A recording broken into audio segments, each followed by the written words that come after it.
I hadn't been to Guitar Center in a while. Wonder what I'll see inside. Wonder what I'll get. Let's take a look.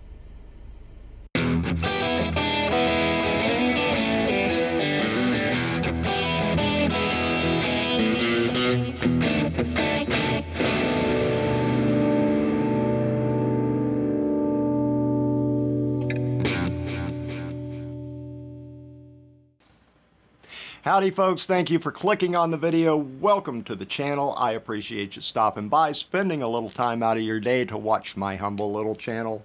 And my humble little channel kind of needs your help. I need to get some more subscribers just so I can keep justifying this to Miss Grumpy. So yes, if you would, hit subscribe below, ring the bell. Throw me a thumbs up. It makes me feel better. But it wouldn't kill me if you disagree. You want to hit that other one, that's fine. I don't.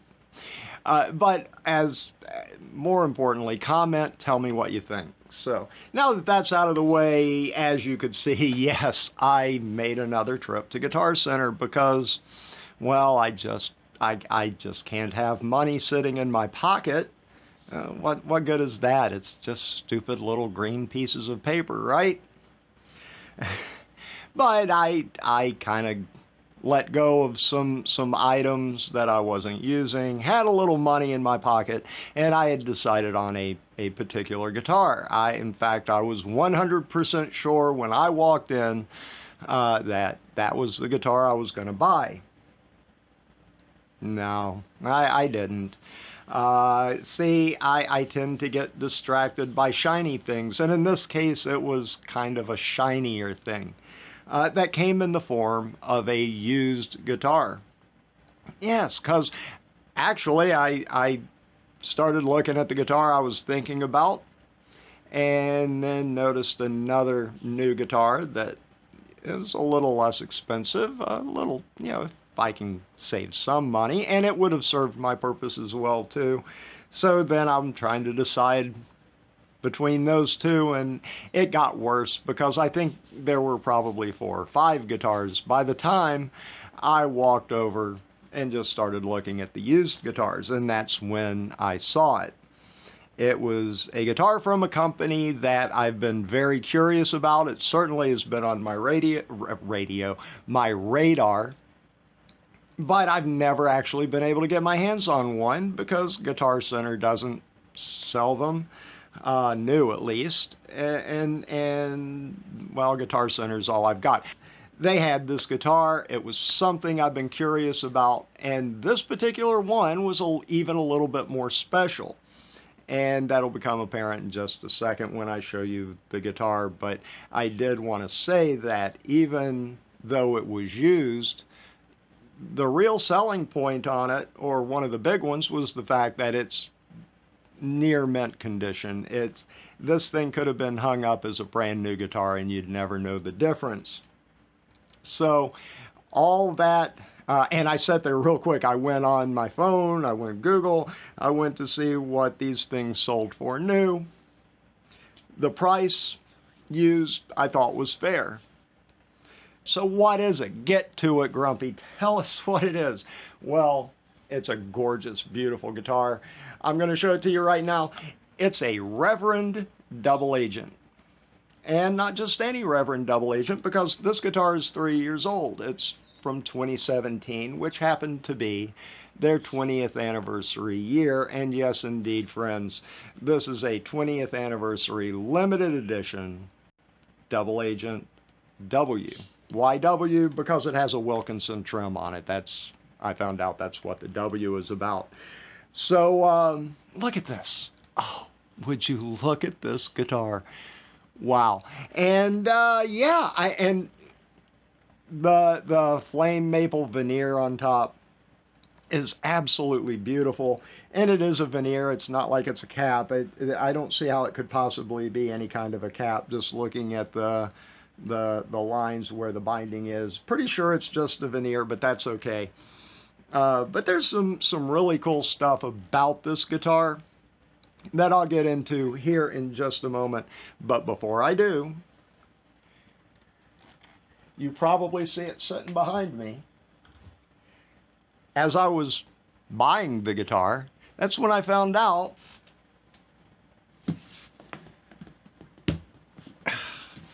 it came with a hard shell case too. Lucky me.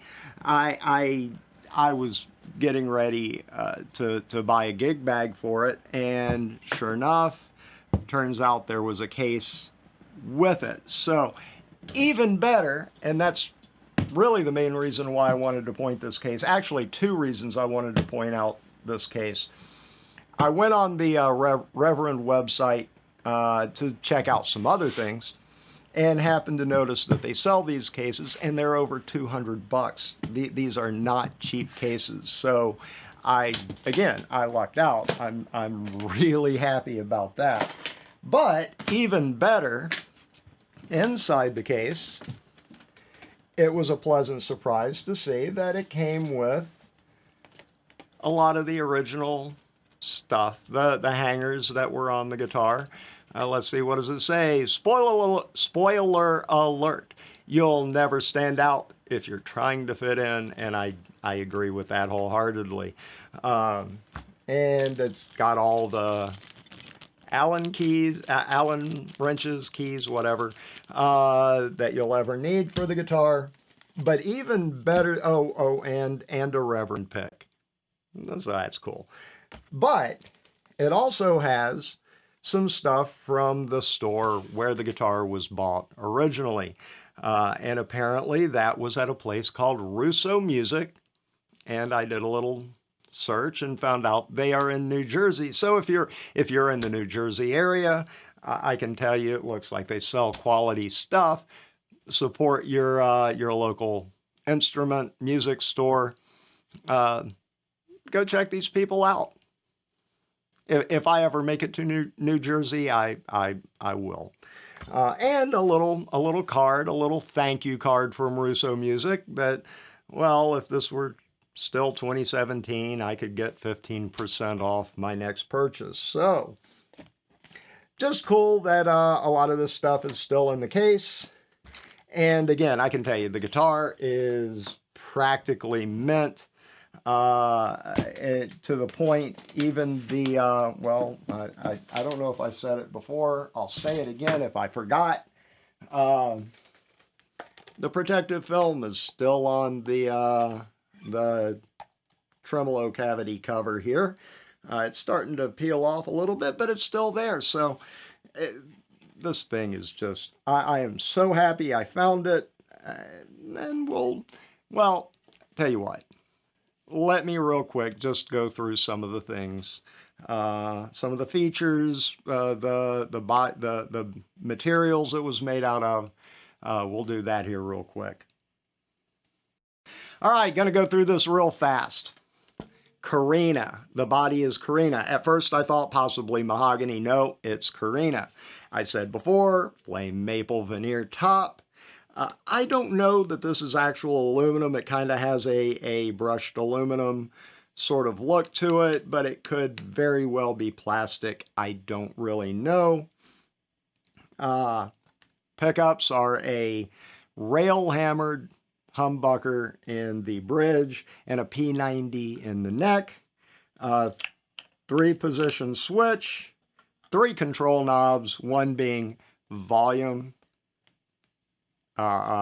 This is your tone, and this one is called a bass contour. Real quick, let me explain what that is supposed to be, at least as far as the way I understand it. It pulls out some low mid frequencies. It kind of contours the sound. What that really means is it kind of makes your double coil sound like a single coil. And it's not perfect, but it does sound good. And your P90, with it, what it does is kind of gives that fatter P90 single coil sound more of, well, let's just call it a T-style twang. Either way, it's really good. My favorite place, my favorite setting is in the middle position using both pickups. and rolling the base contour back maybe about 20-25%. I just like the way that sounds. Uh, it's oh, let me not get diverted. We have locking tuners. We have a graphite. All right, they call it bonite nut. Did I mention the neck? The neck is maple. It kind of has a roasted maple look to it, but it's not. It's a satin amber finish, and it's gorgeous. It's beautiful. It is a medium oval neck, rosewood fretboard, dot inlays, and again, you have inlays here that mark the years, the year the company began and the year of their anniversary, 2017, 3 years ago. 6-screw bolt-on neck, scratch plate, neck plate with the Reverend logo on it. What else? Oh, I thought this was pretty cool. A single string tree, but it's a string tree that covers 3 strings. That a 3-string tree. Yeah. Okay, so that's a little hard to say, but that's what it is. And trying to think, is there anything else super special? Other than the fact that it plays like a dream. I did a little bit of a setup when I brought it home. I've actually got the action set quite a bit lower than I normally would. And for whatever reason, on this guitar, it's just super comfortable to have it that way. So, well, I'll tell you what, let me go ahead and plug this thing in, and I'll just give you some brief tone samples.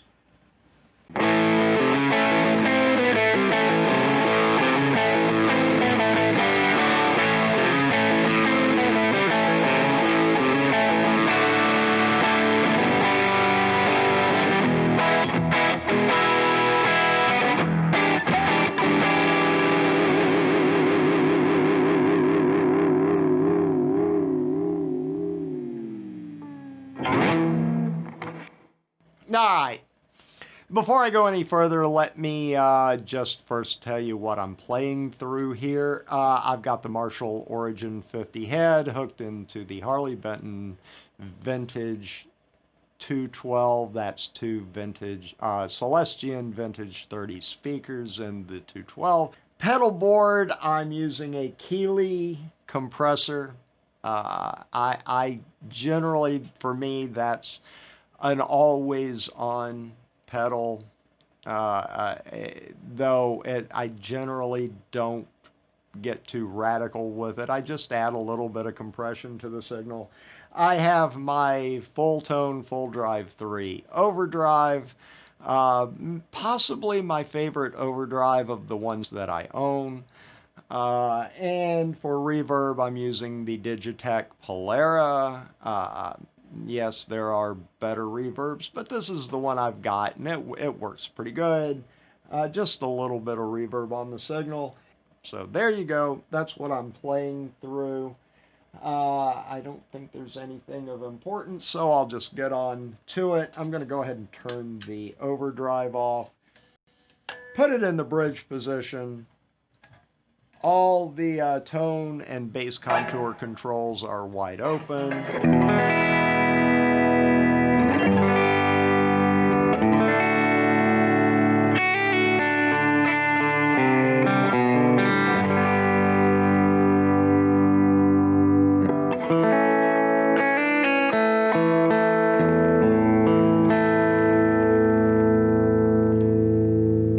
Middle position.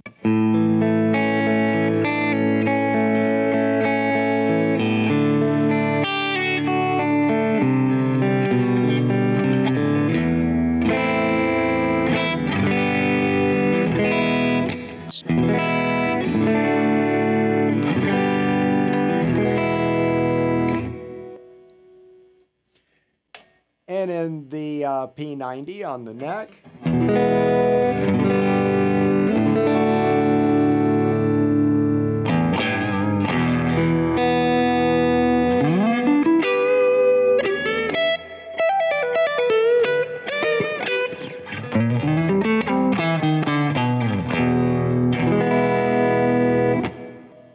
I love P90s. I can't help it. I just love it. Anyway, but now let's go ahead and let's look at this bass contour knob. And I'll use the tone control a little bit here too, but I want to give you an idea of what this thing does. So in the middle position with both pickups, you can hear it taking some of those mid-lows, low to mid frequencies. You can hear it pulling that. And that's with it all the way down.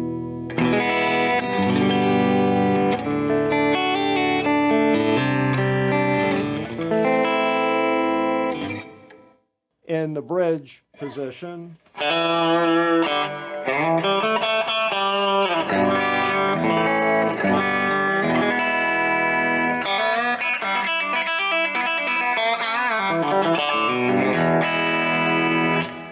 Okay, very bright. I'll grant you that. However, when you roll the tone off,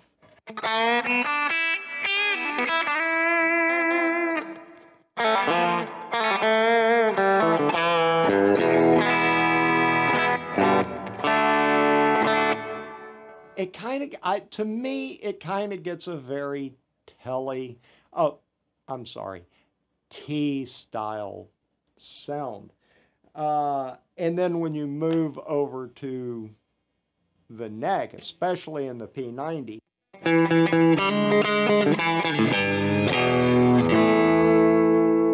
I played that entirely wrong.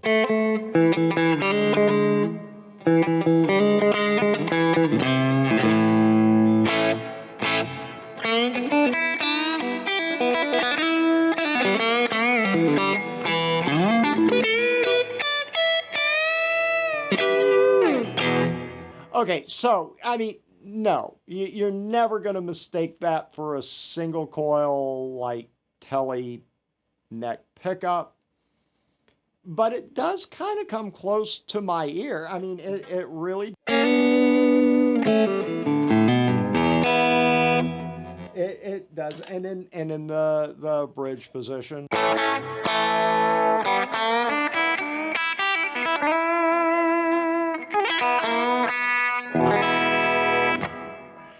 it's got that kind of telly kind of twang in the bridge position as well. So again, it's if you're looking for a true single coil sound, you're not getting it out of this. But to me, the most important thing is this gives you tonal options. If you need it to be a little brighter, if you need it to be a little thinner, even, and in some cases you want that.